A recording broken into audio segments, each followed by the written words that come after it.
বিসমিল্লাহির রহমানির রহিম। নবম শ্রেণীর আমি যেটা তোমাদের পড়াইতেছিলাম সেটা হচ্ছে সেপা একটা প্রশ্ন করছিল যে স্যার এটা কি এইভাবে করলে হবে? হ্যাঁ হবে। তুমি যে নিয়মটা উদাহরণ 32 যে নিয়মটা দেখাইছো যদি ওভাবে করো ওভাবেও হবে। তাহলে 4.3 আমাদের শেষ হয়ে গেছে। 4.3 যেহেতু আমাদের শেষ হয়েছে সে তো একটা পরীক্ষা হয়েই যেতে পারে। পরীক্ষাটা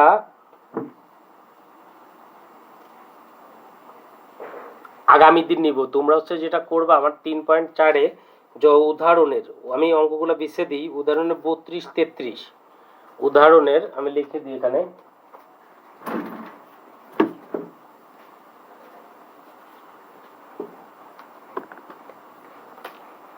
উদাহরণের 32 এবং 33 নাম্বারটা এসডব্লিউ করবা। অনুশীলনীতে যে যেটা করবা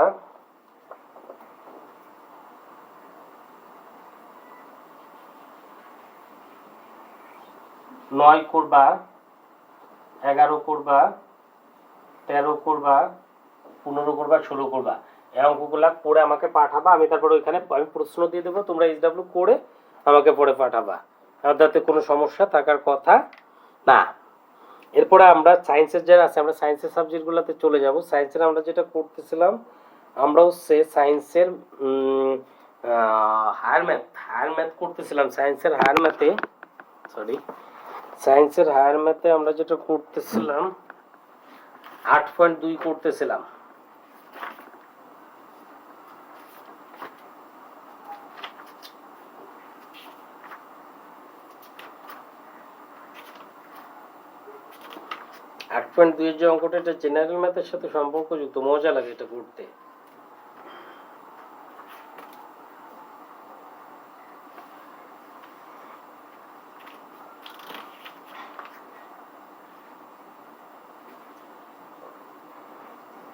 আমি 5 পর্যন্ত অলরেডি করানো হয়ে গেছে। এখন আমি 6 যাব। 6-এর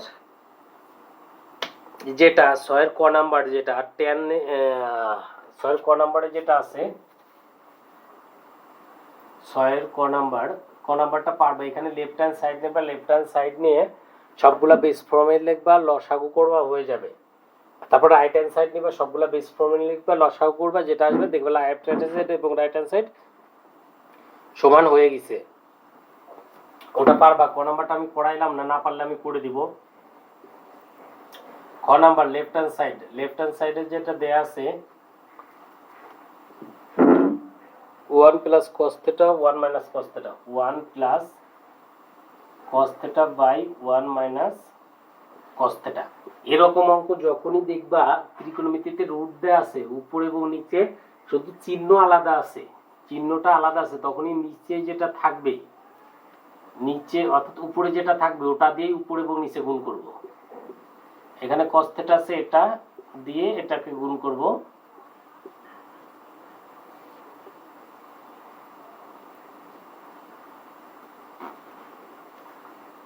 আর তাহলে নিচেও গুণ করতে হবে, উপরে এবং নিচে দুই জায়গায় গুণ করব। 1 প্লাস cos theta এটার কি করব, রুট করব। 1 plus cos theta 1 plus cos theta একটা কয়টা আছে, দুইটা আছে। 1 plus cos theta whole square a minus b into a plus b, সূত্র হচ্ছে a মাইনাস b স্কয়ার। এখন এই রুটটা 1 plus cos theta square 1 minus cos square theta equal two sin square theta, এটা রুট দিলাম। রুটটা আমি যার উপরে নিয়ে যেতে পারি। রুটটা যদি এটার উপরে নিই তাহলে স্কয়ার আর রুটটা আচ্ছা উপরে নিই, আলাদা আলাদা করি কারণ 9 তো। এটা sin theta স্কয়ার, এটা আলাদা আলাদা করলাম। আলাদা আলাদা করলে রুট আর এই স্কয়ারে চলে যাবে, তাহলে উপরে থাকবে 1 প্লাস cos theta আর নিচে থাকবে হচ্ছে sin theta। এখন এটা যার নিচে না 1 plus sin theta plus cos theta by sin theta। 1 plus cos theta equal to cosec theta sin theta cot theta। দেখো এটা মিডল হ্যান্ড সাইড। আরেকটা নিবা, এটা আমি লেফট হ্যান্ড সাইড। এখানে মোট তিনটা রাশি আছে, একটা হচ্ছে লেফট হ্যান্ড সাইড আছে, একটা মাঝে একটা আছে, রাইট হ্যান্ড সাইডে একটা আছে। এটা মিডল হ্যান্ড সাইড প্রমাণ করে ফেলছি আমরা। তাহলে এরপর হচ্ছে রাইট হ্যান্ড সাইড নিবা। এরপরে রাইট হ্যান্ড সাইড আমি করবো না, আমি খালি দেখাই দিব। রাইট হ্যান্ড সাইড নেবা, রাইট হ্যান্ড সাইডে যেটা আছে sec theta plus 1 by sec theta minus 1। আচ্ছা করে দিই, নাহলে পারতা না। এখন দেখো এখানে রুট আছে, শুধু চিহ্ন আলাদা আছে, তার মানে উপরে যেটা থাকবে ওটা দিয়ে গুণ করবা।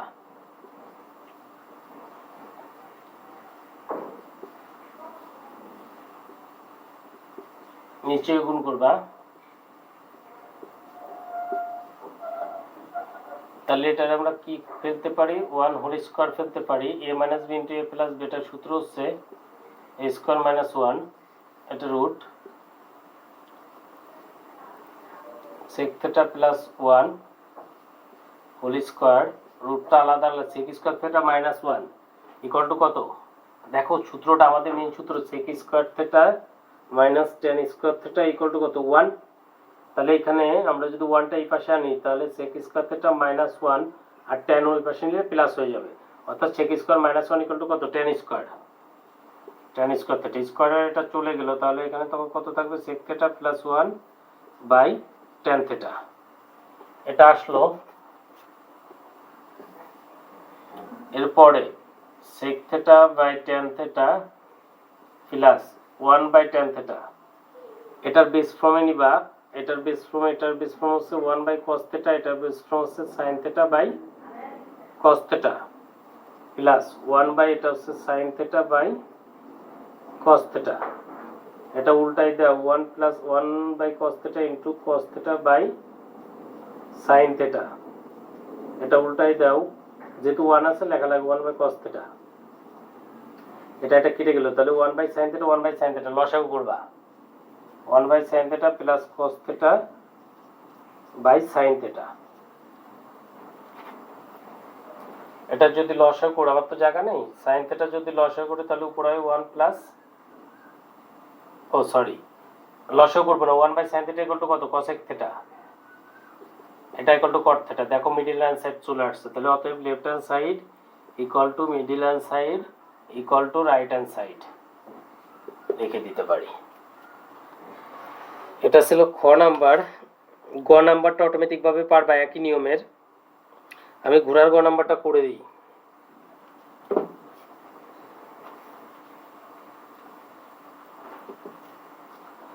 ঘোড়ার গতে যেটা বলছে সেটা হচ্ছে লেফট হ্যান্ড সাইডে যেটা বলছে, ঘোড়ার গ নাম্বার, গরুর গটা পারবা তোমরা আগের দুইটার মতো, sec 4 theta minus sec square theta, sec 4 theta minus sec square theta, এখান থেকে কমন যায় হচ্ছে sec স্কয়ার থিটা, তাহলে থাকবে হচ্ছে sec স্কয়ার থিটা মাইনাস 1, তাহলে sec square theta minus 1 equal to কত? tan square theta, sec square theta equal to কত? 1 by cos square theta, tan square equal to কত? sin square theta by cos square theta. না এখানে আসা যাবে না, আমার প্রমাণে কি চাইছে? tan 4 tan স্কয়ার, যেহেতু tan স্কয়ার পেয়ে গেছি তাহলে আমরা tan এ নিয়ে যাব, sec স্কয়ার ইকুয়াল টু কত লিখতে পারি? 1 প্লাস tan স্কয়ার থিটা, আর এখানে যে tanটা আছে tan স্কয়ার এটা লিখে দেব, এটা দিয়ে এটারে গুণ করলে tan square theta plus tan 4 theta equal to কত? Right hand side.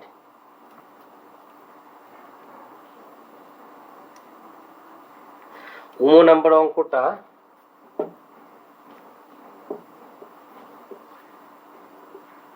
নাম্বারে যেটা আছে sec theta minus cos theta, left hand side equal to sec theta minus cos theta, sec theta minus cos theta, cosec theta minus sin theta, cosec theta minus sin theta, আর আছে হচ্ছে tan theta plus cot theta, tan theta plus cot theta, এটা আছে। তোমরা যেটা করবে এটা base ফর্মে ফেলবা, এটা তো বেস ফর্মে আছে, এটা বেস ফর্মে নাই, তাহলে আমরা লিখতে পারি 1 by cos theta minus cos theta, এটা বেস ফর্মে নাই, 1 by sin theta minus sin theta, sin theta by cos theta plus cos theta by sin theta, এখানে এটা cos theta, এটা 1 minus cos square theta into sine theta, এটা 1 minus sine square theta into sine theta cos theta. Sine theta এখানে cos theta চলে যায়, তাহলে থাকে sine square theta plus sine theta চলে যাবে, তাহলে cos square theta. 1 minus cos square theta equal to sin square theta by cos theta. Cos square theta by sin theta. 1 by sin theta into cos theta. দেখো এই cos আর এই cos কেটে যায়, square এই cos আর এই cos কেটে যায়, sin square এটা কেটে যায়, sin আর এই sin কেটে যায়, তাহলে 1 equal to কত? Right hand side. 4 নাম্বার অঙ্কটা শেষ করে ফেলে, এটার একটা রেখে আর কি লাভ। 4 নাম্বার অঙ্কটা ভেরি ভেরি ইম্পর্টেন্ট। আর ম্যাথে যারা ভালো করতে চাও, এই যে 4 নাম্বার এখন যেটা করব, এই স্টাইলের অঙ্কগুলা বেশি মনে রাখতে হবে। আর এই ম্যাথের ছাত্র ব্যতিক্রম হয় কোথায়? এই অঙ্কগুলা যারা মনে রাখতে পারে ওরা হচ্ছে ম্যাথে অনেক ভালো হয়ে যায়, আর যারা মনে রাখতে পারে না ওরা ম্যাথে অনেক পচা হয়ে যায় ধীরে ধীরে।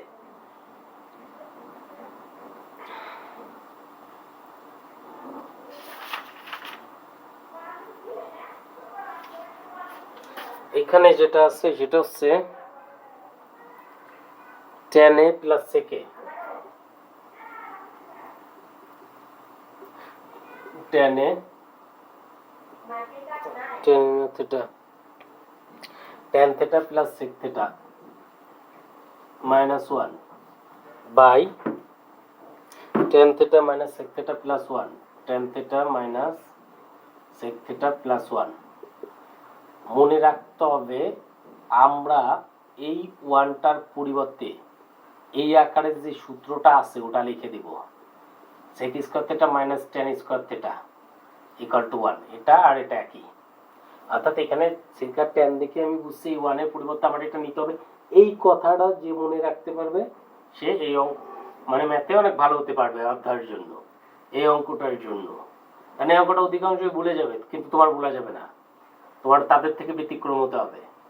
তাহলে এটা আমরা ঠিকভাবে লিখতে পারি, সোজা করে লিখে ওকে লিখলাম। a square minus b square সূত্র হচ্ছে a plus b into a minus b, আর নিচে হচ্ছে tan theta minus sec theta plus 1, sec theta plus tan থিটা, এটা যদি কমন যায় এখানে 1 মাইনাস এটা চলে গেল, তাহলে থাকবে sec theta minus 1 plus tan theta, by নিচে থাকবে tan theta minus sec theta plus 1। দেখো আমরা এটা না লিখে আমরা এই আকারে সাজিয়ে লিখতে পারি। এখানে প্রথম 1 আসছে, তাহলে 1টা প্রথম নিলাম, তারপর sec থিটা নিলাম, তারপর tan থিটা নিলাম, একই কথা। এটা কেটে যায়, তাহলে কত থাকে? sec theta plus tan theta, sec theta plus tan থিটা, এটা আমার প্রমাণ করতে বলছে। তাহলে তোমরা এইচডব্লিউ করবে হচ্ছে 6 নং এর যে 5টা অঙ্ক আছে এটা এইচডব্লিউ করবা। এরপর আমরা যাব হচ্ছে ফিজিক্সে, আমরা পঞ্চম অধ্যায়ের গ নাম্বার করতেছিলাম।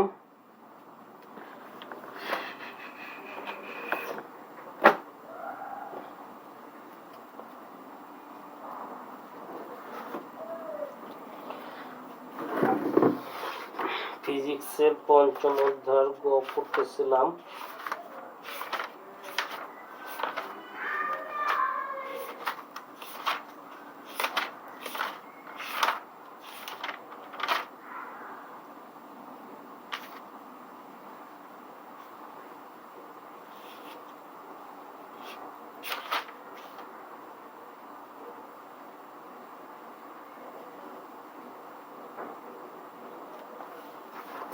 দেখো 9 নাম্বার, অর্থাৎ Chittagong board 2017, very very important একটা অঙ্ক। চট্টগ্রাম বোর্ড 2017, চট্টগ্রাম বোর্ড 2017তে যেটা বলছে, একটা আয়তাকার গোলকের তলদেশের ক্ষেত্রফল 25 সেন্টিমিটার, একে পানির মধ্যে ডুবানো হলো, পানির ঘনত্ব 1000 সেন্টিমিটার, পানির উপরিতল থেকে গোলকের উপরিতল পৃষ্ঠের গভীরতা এত, গোলকের উচ্চতা এত। খেয়াল করো,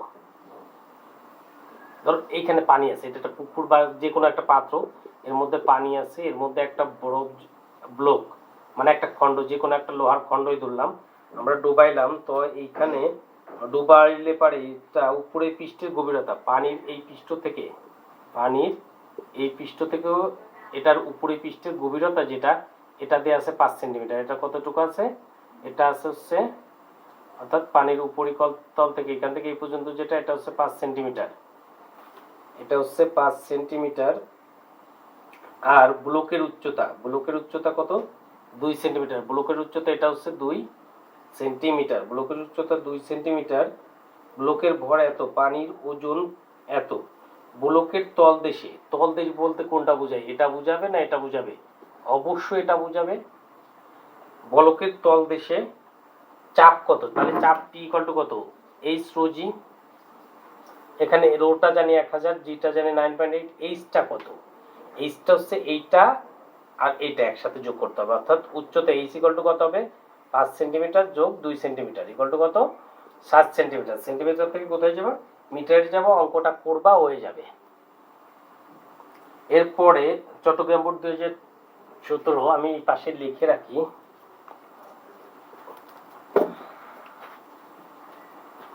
তাহলে একটা করাইলাম, সেটা হচ্ছে চট্টগ্রাম বোর্ড 2017। এখানে কিন্তু চিত্র দেওয়া ছিল না, চিত্রটা আর কি তুমি করে নেবা। তারপরে 10 নম্বরে দেখো চিত্রটা দেওয়া আছে, এটা বাংলা দেওয়া আছে, এটা চিত্রটা এখানে আছে। উদ্দীপকে সি বিন্দুর তল দেশে চাপ কত, এখানেও পি বের করতে বলছে। এটা হচ্ছে কত, চট্টগ্রাম বোর্ড 2016, এটা হচ্ছে 17, এটা হচ্ছে 16। 16তে চাপ পি ইকুয়াল টু কত, এইচ রো জি, রো জি, জি জানি রো জানি, এইচটা কত, এইচটা দেখো পানির পৃষ্ঠতল থেকে ওই পর্যন্ত উচ্চতা কত দেয়া আছে, উচ্চতা দেয়া নাই। এখানে খেয়াল করেন, এখানে এরকম একটা পাত্র দেয়া আছে, এই পাত্রের মধ্যে আর একটা পাত্র ডুবন্ত অবস্থায় আছে। এখানে এইটুকের উচ্চতা দেয়া, এটা হচ্ছে এইচ টু। এইখান থেকে এই পর্যন্ত যেটা, এটা হচ্ছে 1 মিটার, এটা হচ্ছে কত আছে, 1 মিটার। এইখান থেকে এইটুকু যেটা, এটা দেয়া আছে 20 সেন্টিমিটার। এখান থেকে এই পর্যন্ত যেটা, এটা আছে হচ্ছে 30 সেন্টিমিটার। এখন আমার যেটা বের করতে, আমার যেটা লাগবে, এইখান থেকে এই পর্যন্ত লাগবে, এইখান থেকে কোন পর্যন্ত, এই পর্যন্ত। এখন এইখান থেকে এই পর্যন্ত যদি লাগে, এই মোটটা কত, মোটটা হচ্ছে 1 মিটার, আর এটুক কত, নিচেটুকু কত, 30। তাহলে 1 থেকে এই 30 সেন্টিমিটার যদি বাদ দিই, তাহলে যেটা থাকবে সেটা হচ্ছে এটার উচ্চতা। তাহলে আমরা যখন অঙ্কটা করব, উচ্চতা এইচ ইকুয়াল টু কত লিখবো, 1 সেন্টিমিটার, 1 মিটার বিয়োগ, বিয়োগ কত হবে, 30 সেন্টিমিটার। তাহলে 1 বিয়োগ 30 বাই কত, 100 সেন্টিমিটার। ক্যালকুলেশন করো, যেটা হবে এটা হচ্ছে উচ্চতা আসবে। আর রোটা হচ্ছে 1000, এখানে দেয়া আছে, রোটা 1000 দেয়া নাই, কিন্তু আমরা জানি যে পানির ঘনত্ব কত, 1000। তাহলে 1000, আর এখানে যেটা হচ্ছে 9.8, বের করো, দেখো হয়ে গেছে। সিলেট বোর্ড 2017,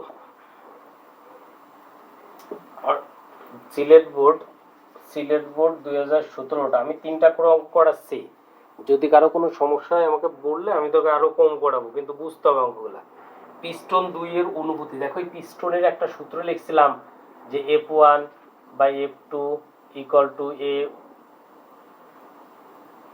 টুটা উপরে না, হ্যাঁ, দুই উপরে 1 নিচে, A2 by A1 equal to pi আর 2 স্কয়ার বাই পাই আর 1 স্কয়ার, অথবা লিখছিলাম pi d2 by 2 whole square লেখা যায়, আর pi d1 by 2 whole square লেখা যায়। এখন এইখানে আমার মান দেয়া আছে কোনটা, এটা দেখতে হয়, f দেয়া আছে আর r দেয়া আছে, তাহলে f এবং r এই সূত্রটা আসবে। তাহলে প্রথমে লিখবো, আমরা জানি f2 by f1 equal to pi r2 square by pi r1 square. Okay, f2 by f1, এখানে পাই পাই কেটে যাবে, r2 square by r1 square. এখানে আমরা বের করবো হচ্ছে f2টা, তাহলে F2 equal to R2 square গুণ F1 বাই R1 স্কোয়ার। এখানে R2 মান R1 এর মান সব কিছু দেওয়া আছে, F1 এর মান দেওয়া আছে। তাহলে F2টা বের করবা। তোমরা এই তিনটা অঙ্ক করো, করে আমাকে পাঠাও। যদি কারো কোনো বুঝতে সমস্যা আমাকে বলো। 9-এর ক্লাসটা একটু দীর্ঘ হবে, কারণ তোমরা হচ্ছে নতুন ব্যাচ, তো সায়েন্সের নতুন ব্যাচ পড়াইতে হলে একটু সময় লাগবেই। এরপরে আমরা পর্যায় সারণী, গ্রুপ পর্যায় সবকিছু বের করা শিখে গেছি।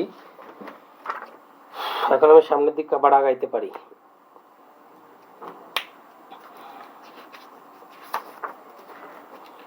পর্যায়টা আমরা নির্ণয় করতে পারি। ইলেকট্রন ভিত্তিকটা পড়ছিলাম। হাইড্রোজেনের অবস্থান 4.5, এটা হচ্ছে 69 পৃষ্ঠা, 4.5 এর 69 পৃষ্ঠা, যেটা বলছে হাইড্রোজেনের অবস্থান। হাইড্রোজেন একটু অধাতু, কিন্তু পর্যায় সারণীতে হাইড্রোজেন তীব্র তড়িৎ। হাইড্রোজেনে একটু অধাতু, কিন্তু হাইড্রোজেনের অবস্থান কোথায়? 1 নাম্বার গ্রুপে। 1 নাম্বার গ্রুপটা হচ্ছে তড়িৎ ঋণাত্মকতা গ্রুপ। এখন হাইড্রোজেনের লাস্ট কক্ষপথে একটা, ও হাইড্রোজেন হচ্ছে একটা ইলেকট্রন গ্রহণ করে, তাহলে এর অবস্থান একটা ইলেকট্রন করে গ্রহণ করে কারা? পর্যায় সারণীতে গ্রুপ 17তে যে মৌলগুলো আছে, অর্থাৎ হ্যালোজেন গ্রুপ যেটা, ওরা সবাই একটা করে ইলেকট্রন গ্রহণ করে। তাহলে হাইড্রোজেনের অবস্থান হওয়ার কথা ছিল হচ্ছে 17 নম্বর গ্রুপে, কিন্তু হাইড্রোজেনের অবস্থান দেওয়া হয়েছে তড়িৎ ক্ষার ধাতুর সাথে। কারণ হাইড্রোজেনের অধিকাংশ ধর্মই তড়িৎ ক্ষার ধাতুর সাথে মিলে যায়। 17 নাম্বার গ্রুপে যে কিছু কিছু ধর্মের সাথে মিলে যায়, কিন্তু বেশি ধর্ম মিলে হচ্ছে গ্রুপ 1 এর সাথে। এই জন্য এর অবস্থান দেওয়া হচ্ছে গ্রুপ 1 এ। তাহলে হাইড্রোজেনের অবস্থানটা পড়বা। তারপরে যাবা হিলিয়ামের অবস্থান। হিলিয়ামের অবস্থান, হিলিয়াম ইলেকট্রন বিন্যাস হচ্ছে 1s2। হিলিয়ামের ইলেকট্রন বিন্যাস অনুযায়ী এর অবস্থান দেওয়ার কথা হচ্ছে গ্রুপ 2 এ, কিন্তু গ্রুপ 2 এ তড়িৎ ঋণাত্মকতা অর্থাৎ মৃৎ ক্ষার ধাতু রয়েছে। কি অপরদিকে হাইড্রোজেন হচ্ছে একটি নিষ্ক্রিয় গ্যাস। যেহেতু হাইড্রোজেন একটা নিষ্ক্রিয় গ্যাস, সেই জন্য হাইড্রোজেনের অবস্থান দেওয়া হয়েছে কোথায়? 17 নাম্বার এর সাথে। হিলিয়ামের ধর্ম কখনো তীব্র তড়িৎ ঋণাত্মকতা ধর্মের মতো না, অর্থাৎ হিলিয়ামের ধর্মটা কখনো 2 নাম্বারের যে মূল্য সময় আছে তাদের মধ্যে মতো না, এদের ধর্ম হচ্ছে 18 নাম্বারের মতো। এই জন্য এটার অবস্থান দেওয়া হয়েছে 18তে।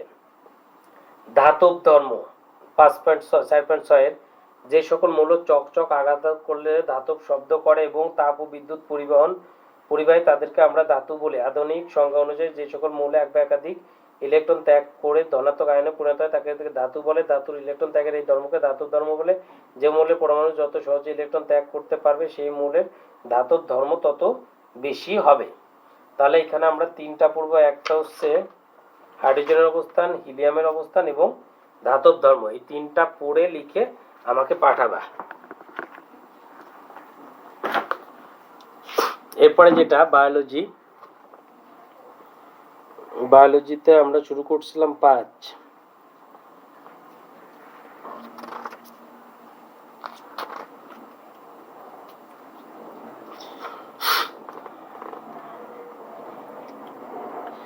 এখানে 90 পৃষ্ঠার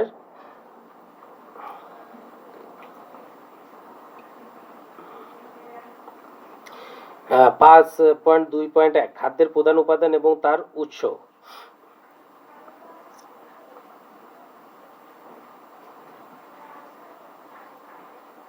খাদ্য উপাদান কাকে বলে? খাদ্যের অনেকগুলো রাসায়নিক বস্তুর সমন্বয়ে, খাদ্য অনেকগুলো রাসায়নিক বস্তুর সমন্বয়ে গঠিত। এই রাসায়নিক বস্তুর সমন্বয়কে খাদ্য উপাদান বলে। ওই খাদ্য উপাদান কাকে বলে ওই লাইনটা দিবা যেটা পড়লাম। আর উপাদান অনুযায়ী খাদ্য বস্তুকে প্রধানত 3 ভাগে ভাগ করা যায়: আমিষ, শর্করা, স্নেহ বা চর্বি। এছাড়া আরো 3 ধরনের উপাদানও দেহের জন্য প্রয়োজন, যেমন খাদ্যদ্রব্য, খাদ্যপ্রাণ বা ভিটামিন, খনিজ লবণ, পানি। আমিষ হচ্ছে দেহের বৃদ্ধি সাধন এবং ক্ষয়পূরণ করে। শর্করা দেহের শক্তি উৎপাদন করে। স্নেহ বা চর্বি জাতীয় খাদ্য দেহে তাপ এবং শক্তি উৎপাদন করে।